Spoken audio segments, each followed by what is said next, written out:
Hello friends, मैं सुनीता आज आपके सामने एक नई वीडियो लेकर आ रही हूँ जिसमें हम बातचीत करेंगे कि बच्चे पढ़ने में आनाकानी क्यों करते हैं। देखिए, बच्चे एक बहुत मासूम से खिले खिले से होते हैं जिन्हें ये नहीं पता होता कि हमें पढ़ाई क्या करना है, हमारा फ्यूचर क्या है। तो ऐसे माहौल में अगर हम उनको कहेंगे बच्चों पढ़ाई करो, तुम्हें अब बड़े होकर IAS बनना है या डॉक्टर बनना है, इंजीनियर बनना है, तो बच्चों को समझ नहीं आएगा। उन्हें नहीं पता फ्यूचर क्या है, उन्हें बस ये पता है कि हाँ जी ये प्रेजेंट है, हमें प्रेजेंट में जीना है।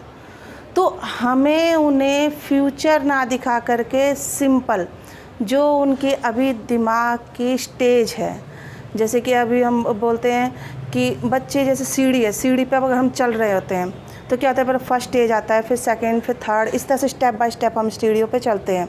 उसी तरीके से छोटे बच्चे हैं, वो नहीं जानते हमें नहीं पढ़ना आता, हमें पढ़ना ही नहीं है, बोरिंग है बुक बोरिंग क्यों लगती है उन्हें? क्योंकि उन्हें लगता है भैया पढ़ना है, नहीं तो डांट पड़ेगी, एक सिर दर्द उनका बन जाता है। हमें बच्चों को बच्चों की तरह खेल खेल के पढ़ाना चाहिए, उन्हें एक टाइम टेबल में बांधना चाहिए। टाइम टेबल के अकॉर्डिंग जितने बजे हमने पढ़ाया उस टाइम को नोट कर लीजिए, नेक्स्ट डे फिर उसी टाइम टेबल के अकॉर्डिंग पढ़ाना है। जैसे कि हमें खाना खिलाने का टाइम होता है, सोने का टाइम होता है बच्चों को, इसी तरह से स्टडी का भी एक टाइम होना चाहिए जो कि उन बच्चों को फॉलो हमें करवाना है।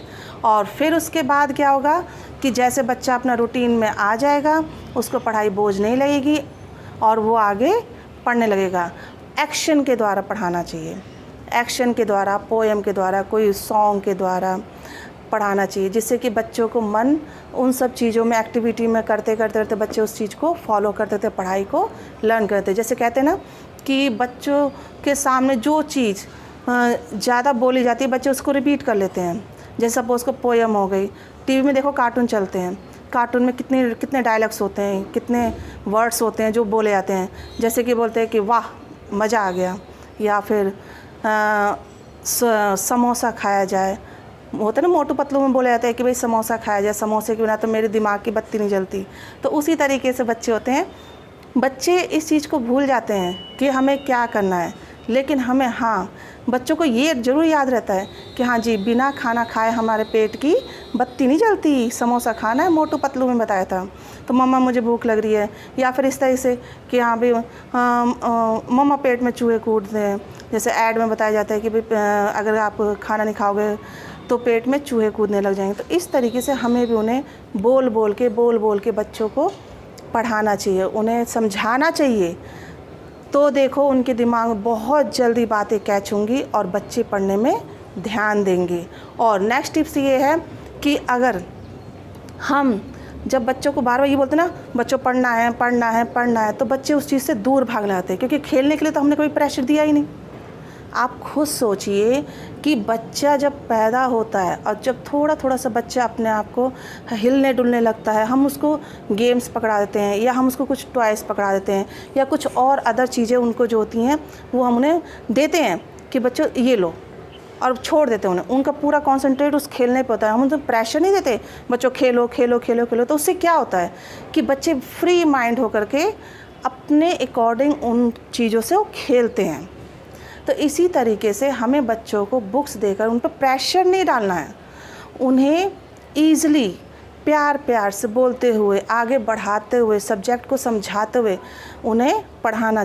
अब आते हैं हम बड़े बच्चों के ऊपर। बड़े बच्चों को कैसे पढ़ाया जाता है, क्योंकि बड़े बच्चों को पता है हमें फ्यूचर में क्या करना है। वो इतना समझदार हो जाते हैं कि उन्हें अपने फ्यूचर के बारे में थोड़ा थोड़ा ध्यान लगने लगता है। तो हमें उन्हें उनके सिलेबस को divide, month wise, day wise divide करके सिलेबस को बांटना है। हमें उसे टाइम के अकॉर्डिंग डिवाइड करना होता है, और करके और फिर बच्चों को प्रेशर नहीं डालना है कि बच्चों इसे इतना करना ही है। नहीं बेटा, ओके आपको पूरा लेसन लर्न नहीं होता है, कोई बात नहीं, आप उसको 2-2 क्वेश्चन करके लर्न करके सुनाओ, चाहे एक क्वेश्चन लर्न करके सुनाओ, चाहे हाफ पैरा सुनाओ। अगर हम इस तरह से बच्चों का ईजी कर देते हैं तो बच्चों को पढ़ाई बोझ नहीं लगेगी, क्या बड़ा बच्चा हो क्या छोटा बच्चा हो, पढ़ने में बिल्कुल आसान हो जाएगा। ये थी मेरी वीडियो जो मैंने आपके साथ शेयर करी है। और आपको अगर ये वीडियो पसंद आई है तो आप इसे लाइक कीजिए, सब्सक्राइब कीजिए, और मेरे कमेंट बॉक्स में मैसेज ज़रूर डालिए कि आपको ये वीडियो कैसी लगी।